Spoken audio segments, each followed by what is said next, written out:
حضرت امام علی رستے سے گزر رہے تھے کہ دیکھا ایک شخص رو رہا ہے۔ امام علی نے کہا اے بندہ خدا تم کیوں رو رہے ہو؟ اس شخص نے کہا یا علی اب آپ سے کیا چھپانا، میرا ایک دوست ہوا کرتا تھا، ہر دکھ ہر تکلیف میں نے اس کا ساتھ دیا، خیال رکھا، احساس کیا۔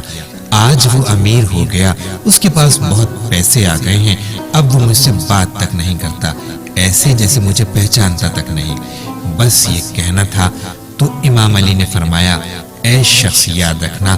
عزت دولت اور شہرت ملنے کے بعد انسان بدلتے نہیں بلکہ بے نقاب ہو جایا کرتے ہیں۔ اس نے اپنا ظرف دکھا دیا، لیکن اگر تم یہ چاہتے ہو کہ وقت سے پہلے کسی انسان کا اصل روپ دیکھ لو، کسی انسان کو پہچان سکو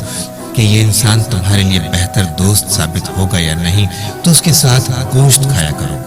جب گوشت کھاؤ تو ایک مرتبہ سورہ اخلاص پڑھو اور پھر دیکھو اگر ساری بوٹیاں وہ خود کھانے لگے اور تمہارے لیے کچھ بھی نہ رکھے تو سمجھ لینا یہ انسان صرف اپنے فائدے کے لیے سوچتا ہے، لیکن اگر وہ گوشت کی بوٹیاں تمہارے لیے بھی رکھے،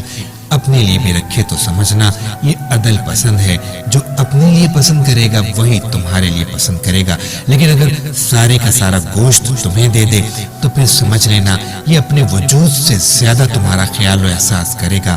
اور تمہارا سچا دوست ثابت ہوگا۔